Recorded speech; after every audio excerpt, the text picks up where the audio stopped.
بسم الله الرحمن الرحيم.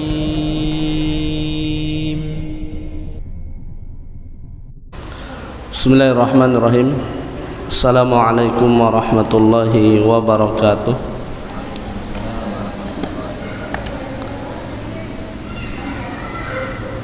Alhamdulillah, wassalatu wassalamu ala rasulillah, la hawla wa la quwwata illa billah. Asyhadu an la ilaha illallah wahdahu la syarikalah, wa asyhadu anna muhammadan abduhu wa rasuluh. Allahumma allimna ma yanfa'una wanfa'na bima 'allamtana wazidna ilman ya rabbal alamin. Para mudarris dan mudarrisah yang semoga dirahmati Allah Subhanahu wa taala, kita melanjutkan pembacaan kitab As-Salafiyatu Qawaidu wa Usulun. Kita patut bersyukur kepada Allah Subhanahu wa taala karena sampai detik hari ini, setelah kita berinteraksi dengan anak-anak kita masih dimudahkan dan diberikan kekuatan untuk bisa berkumpul mengikuti agenda pembinaan. Maka ini patut disyukuri. Berarti dengan itu kita semua memiliki dua nikmat yang kata Nabi SAW, biasanya dua nikmat tersebut banyak orang yang tertipu. Nikmat apa itu? Nikmat sehat dan waktu luang. Orang punya waktu luang, punya kesehatan, tapi tidak digunakan pada hal yang positif, maka dia tertipu. Dan di antara orang tertipu, di antaranya lagi adalah orang punya kesehatan, orang tidak punya waktu luang, kemudian dia kesehariannya tidak mau taat kepada Allah, maka dia adalah orang yang tertipu. Mudah-mudahan berkumpulnya kita dalam keadaan sehat waktu luang pada kesempatan hari ini adalah salah satu bentuk kita diberikan keberkahan oleh Allah Subhanahu wa taala.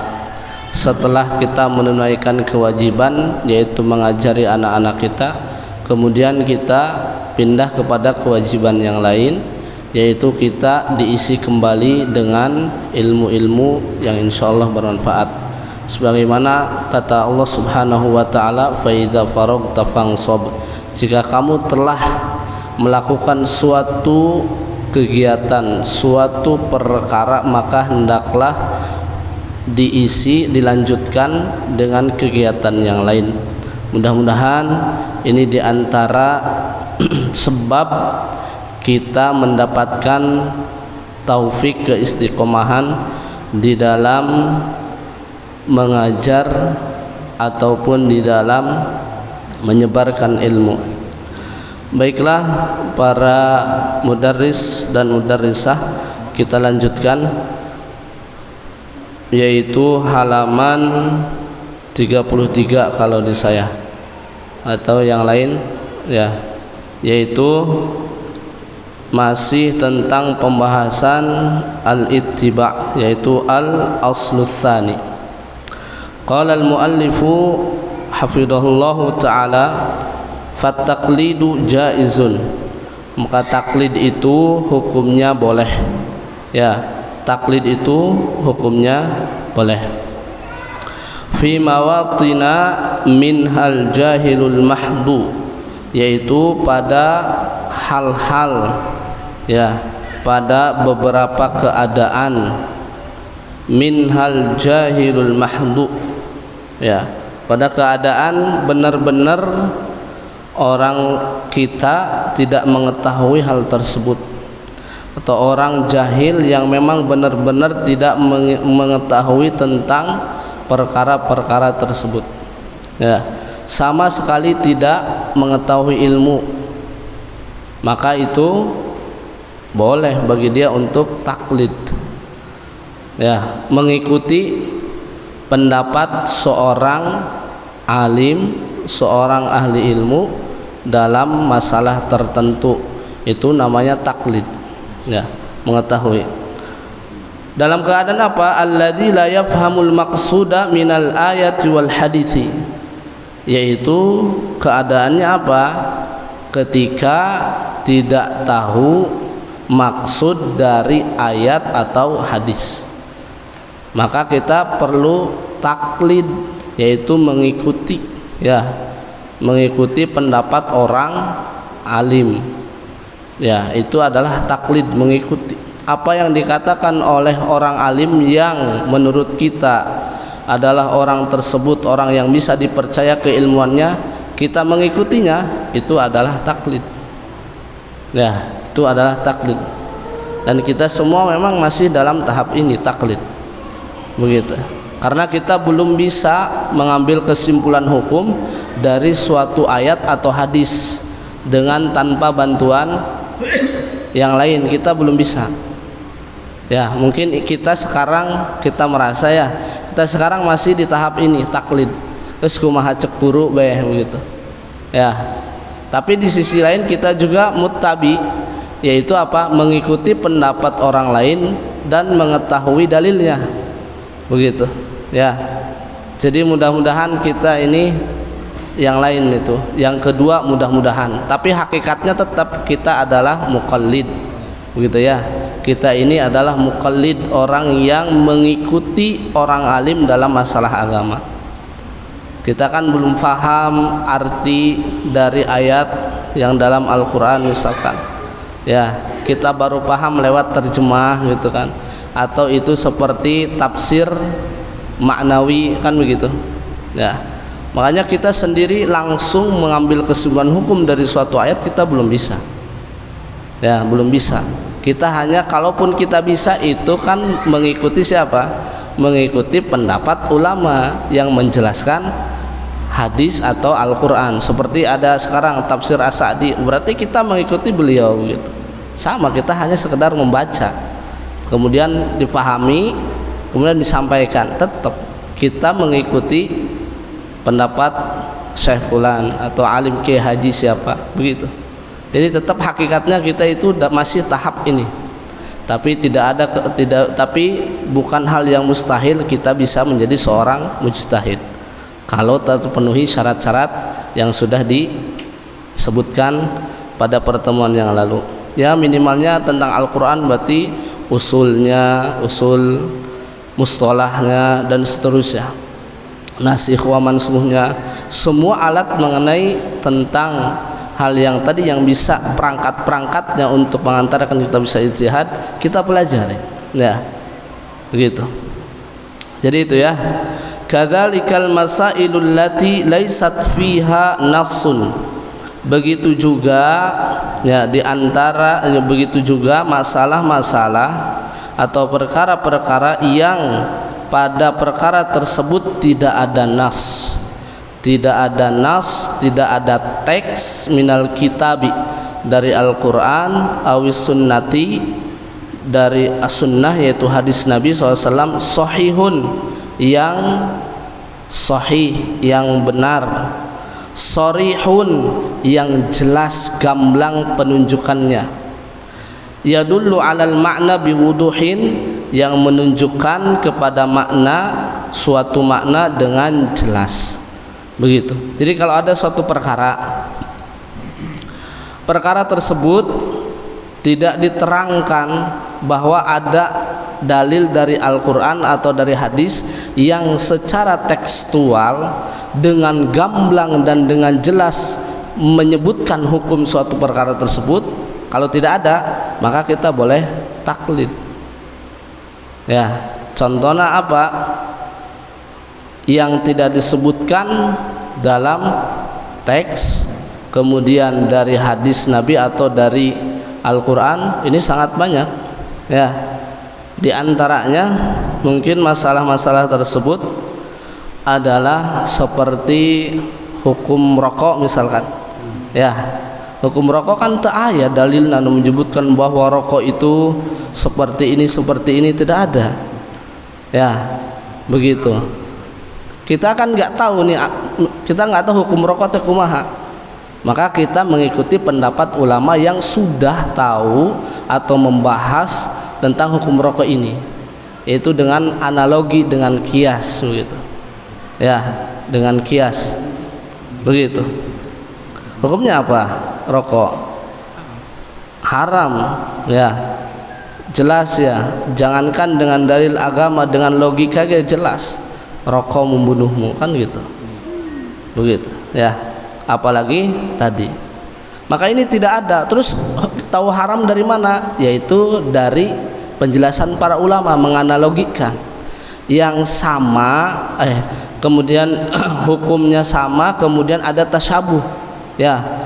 Di sini tidak ada hukumnya, yang asalnya ada dalilnya, kemudian ada kesamaan ya, lil illati jama'at bainahuma ya, ada kesamaan illat sebabnya begitu, maka dianalogikan, dikiaskan begitu, maka kesimpulannya hukumnya haram begitu. Ini tahu dari mana? Dari para ulama, kita nggak tahu begitu ya. Walakin qad yakunu hunaka nassun, kan tetapi terkadang ada nas untuk suatu masalah, ghairu atau ghaira zahirid dilalati, yang tidak apa, tidak jelas penunjukannya nas tersebut menurut kita ya. Kemudian apa? Fatakhtalifu, atau bisa juga dibaca dengan fataktalifal anzarul ulama'i. Berarti kalau dibaca fatakhtalifa, maka fa di sini adalah fa sababiyah min nawasib ya, di antara nawasib berarti. Maka apa? Berbeda anzarul ulama'i, pandangan para ulama, wa afhamul ulama'i, dan pemahaman para ulama lin nasi, pada nas tersebut, baik dari ayat Al-Quran atau hadis Nabi SAW. Wa ba'duhum yastadillu bihi, ada sebagian dari mereka para ulama yastadillu bihi, yang menjadikan dalil dengan nas tersebut ala qadiyatin, pada satu perkara, wal akharu ya, dan yang lainnya, ulama yang lain yastadillu bihi, menjadikan dalil dengan nas tersebut ala aksil qadiyati ya, pada masalah sebaliknya, seperti firman Allah Subhanahu wa taala ayat wudu, wamsahu biruusikum wa arjulakum. Di sini ya, para ulama beda pendapat. Nasnya ada ya, nasnya ada, tapi ada perbedaan. Wamsahu biruusikum, wamsahu biruusikum, usaplah kepala, wa arjulakum, dan kamanata wa arjulakum. Nah, kalau pendapat yang pertama wa arjulakum berarti atopnya kepada sebelumnya, wa fagsilu wujuhakum. Tapi ada juga ulama yang mengatopkannya ke ru'us, jadi dibacanya wa arjulikum. Maka dari ayat ini ada dua pandangan begitu, kesimpulannya beda pandangannya, beda pemahamannya begitu. Nasnya ada begitu ya.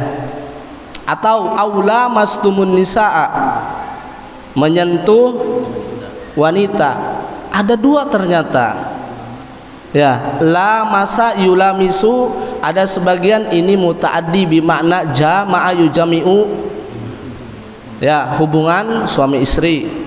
Ada yang mengartikan lamasa lamisa, hanya sekedar menyentuh.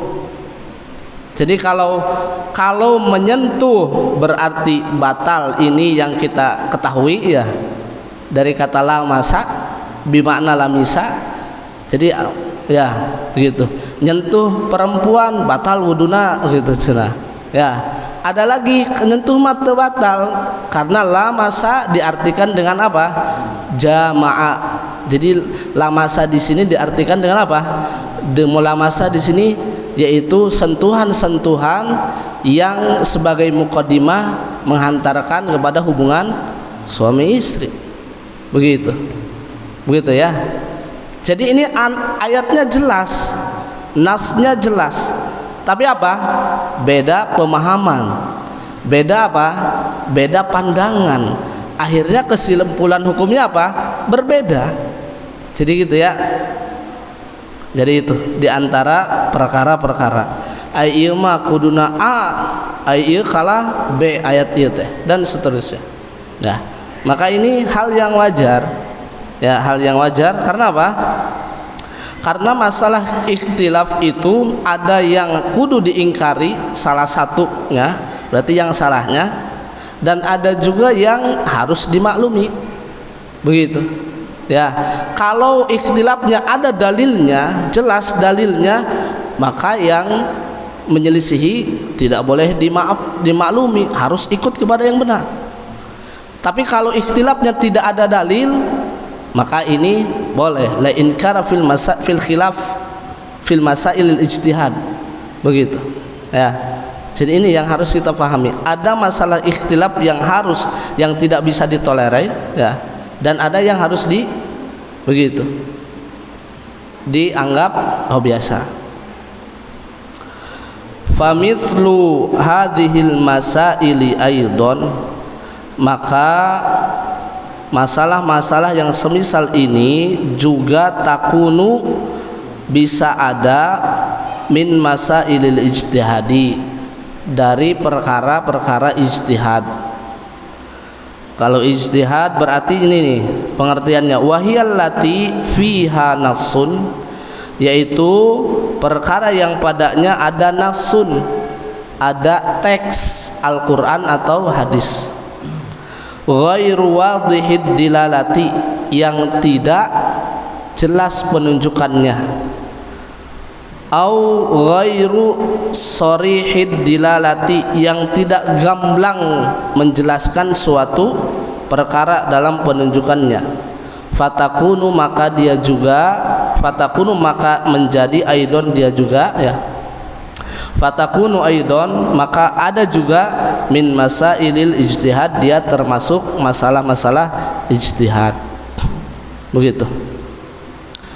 Jadi tadi masalah ijtihad atau masalah khilafiyah itu ada yang ditoleransi, ada yang tidak bisa. Begitu juga dengan masalah-masalah ijtihad. Ya, masalah-masalah ijtihadiyah itu pasti ada yang pro dan ada yang kontra. Seperti tadi contohnya ada nasnya tapi beda pandangan ulama. Begitu. Kalau yang tadi yang saya contohkan ini adalah masalah khilafiyah ya, atau masalah yang tadi khilafiyah itu adalah kalau orang yang menyelisihi harus dia dikasih pengertian, ditegakkan hujah dan kudu kembali. Karena ini masalahnya apa? Masalahnya jelas. Begitu. Karena berbeda pandangan saja. Nah, nanti ada masalah ijtihadiyah yang memang tidak ada dalilnya. Tidak ada dalilnya sehingga berbeda, yang ini beda, yang ini beda.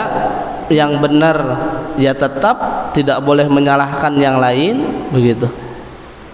Yang salah menurutnya benar tetap pasti menyalahkan yang lain, kan gitu. Seharusnya ini tidak terjadi. Di antara contohnya apa? Ijtihadiyah, begitu. Contoh masalah ijtihadiyah yang dia tidak ada atau ada dalilnya, mungkin dalilnya tidak sahih, kan begitu. Seperti masalah ijtihadiyah yang kudu dimaklumi bae lah, esensi nama satu seperti apa? Tetap dilaksanakan seperti kunut subuh. Ya, ini kan masalah apa? Masalah khilafiyah ijtihadiyah. Begitu. Yang kunut ya mangga gitu. Tapi harus dijelaskan ieu teh riwayatna tidak benar gitu, tidak sahih misalkan. Setelah diterangkan tetap bae kunut ya sudah. Lakum lana a'maluna walakum a'malukum. Yang tidak menganggap bahwa ini tidak ada kunut subuh berarti dalilnya tidak sahih. Ya, harus ini aja. Ya. Harus apa namanya? Toleransi. Tenanawan masalah ini mah. Esensinya apa? Yang tidak boleh ditoleransi salatnya. Tetap kedua-duanya salatnya begitu. Ini yang harus kita pahami. Jadi subuh dan tidak subuh atau kunut subuh, tidak kunut subuh tidak masalah. Begitu. Karena apa? Masing-masing memiliki dalil hujjah. Tapi yang harus kita soroti adalah satu ittifaqnya, yaitu salat subuh. Begitu ya. Ini yang harus difahami. Begitu. Jadi artinya jangan sampai perbedaan ini menyebabkan saling memvonis berlebihan. Itu yang tidak dikhawatirkan. Antum tidak kunut subuh, salatnya teu sah. Tah eta yang berlebihannya. Begitu, ya. Yang tidak kunut subuh, salatna teu sah misalkan. Eta teh cek saha teu sah teh, begitu ya. Nah, iya ini perlu apa? Perlu mendatangkan lagi dalil yang menunjukkan siapa yang tidak melakukan kunut subuh teu sah salatna, cek saha eta teh. Begitu. Jadi di antara masalah ijtihadiyah atau di antara masalah khilafiyah yang boleh apa? Yang boleh ada perselisihan di antaranya. Tapi harus apa? Harus satu sama lain memegang pendapatnya dengan dikuatkan oleh argumentasi. Famasailul ijtihadi, maka masalah ijtihad al-masailul lati laisa fiha nassun bil marrati. Nah, secara khusus nih masalah-masalah ijtihad itu adalah masalah-masalah yang tidak ada nasnya. Itu termasuk masalah ijtihad. Kalau tadi masalah khilafiyah yang tadi mah ada nasnya tapi beda-beda pemahamannya. Ada dua kategori, perselisihannya dimaklumi dan ada yang perselisihannya tidak dimaklumi. Ada, ya, begitu. Nah sekarang masalah ijtihadiyah. Kalau masalah ijtihadiyah nggak ada dalilnya. Kalau kunut subuh ada nggak tadi? Ada dalilnya, begitu. Tapi nanti beda-beda pandangan. Dalilnya sahih atau tidak. Yang anggap sahih berarti kunut subuh. Yang nggak anggap sahih berarti nggak kunut subuh, begitu. Nah sekarang masalah ijtihadiyah. Masalah ijtihadiyah enggak ada dalilnya, begitu. Tapi apa?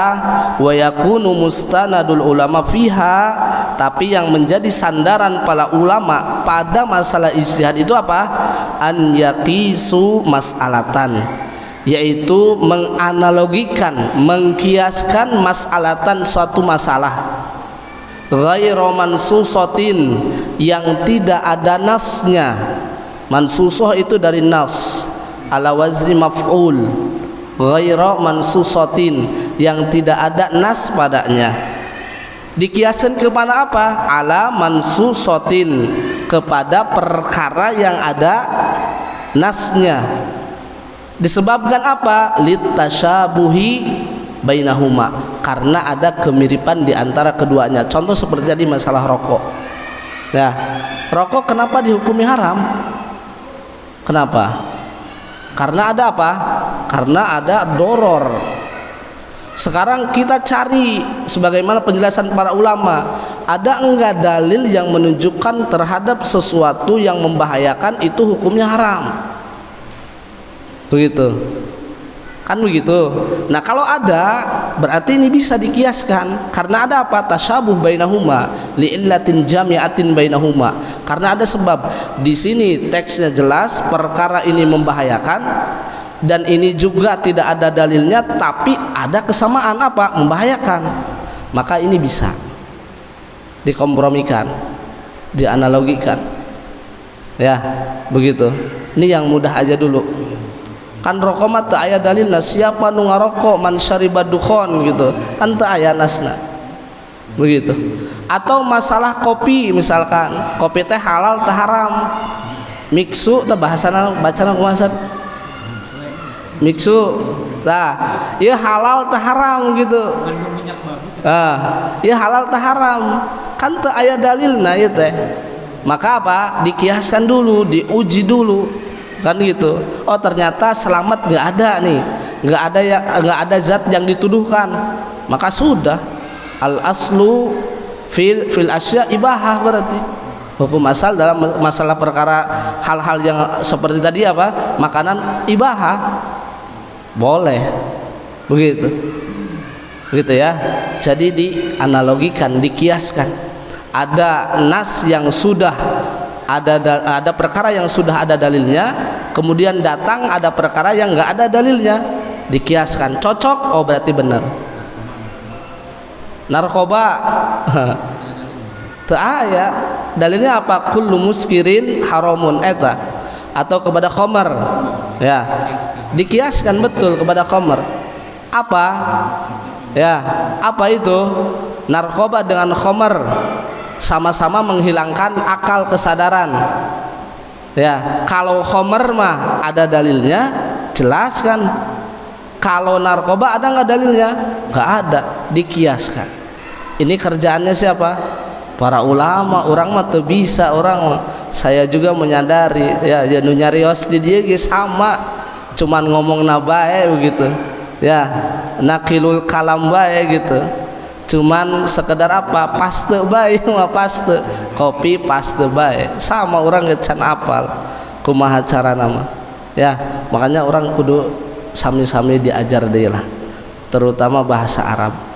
Sekedar informasi ini sekarang di medsos ini sedang muncul, ya.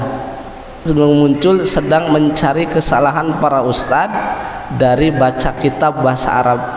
Ada sedang muncul, makanya orang ulah eleh gitu, semangat belajar bahasa Arab nah gitu. Jadi ada sudah tokoh mungkin ya, akhirnya dicari kesalahannya agar ditumbangkan begitu. Dari celah apa? Dari celah baca Arab, bahasa Arab begitu.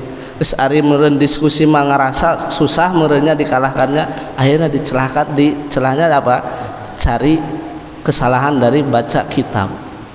Karena orang kudu diajar. Mumpung satu masih ada kesempatan, dan yang kedua mumpung ada yang mau ngajaran eta nu hese mah, ada yang mau ngajaran eta begitu ya.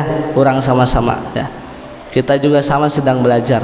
Tidak ada istilah yang lebih dan yang tidak lebih. Ada saja apa istilahnya, ada yang mulainya ti heula jeung mulaina kakara ayeuna, tah eta nu bener mah begitunya. Teu aya nu lebih, teu aya nu sanes, teu aya. Cuman mulaina startna beda gitu. Aya sim kuring mah meureun startna ayeuna atau iraha gitu. Yang lain mah baru dan seterusnya. Jadi enggak ada yang istilah yang lainnya, enggak ada. Nah, ini mungkin yang bisa disampaikan karena memang waktu juga sudah jam 3 sudah asar ya. Tip, mudah-mudahan apa yang tadi disampaikan ini bisa bermanfaat ya. Sebenarnya sedikit lagi ini wal qiyasu, tapi karena waktu sudah lebih, mudah-mudahan ada manfaatnya khususnya bagi saya pribadi yang menyampaikan dan umumnya kepada para mudarris dan mudarrisah. Mudah-mudahan bisa difahami ya, terutama ibu-ibu ini ya, dan para ustadz yang ada di depan ya begitu. Mudah-mudahan bisa difahami apa yang tadi disampaikan begitu. Kalau ada yang tidak difahami ditaroskeun begitu ya, taroskeun nanti pada pertemuan yang akan datang begitu, pada Ustaz Jajang atau kepada saya boleh. Kalau ini teh ustadznya ngomong naon sih, kias ijtihad gitu ya, nasun mansus gero mansusoh naon gitu cenah ya begitu, taklid naon gitu ya begitu. Maka nanti boleh diusulkan sebelum disampaikan materi, misalkan ada pertanyaan begitu, boleh, tidak mengapa, daripada kita ke rumah membawa pemahaman yang tidak diharapkan begitu ya. Jadi harus ada sesi tanya jawab sepertinya. Ana udah bilang ke Ustaz Jajang nanti mah kudu aya Ustaz ya, insyaallah mudah-mudahan beliaunya tidak lupa lagi insyaallah.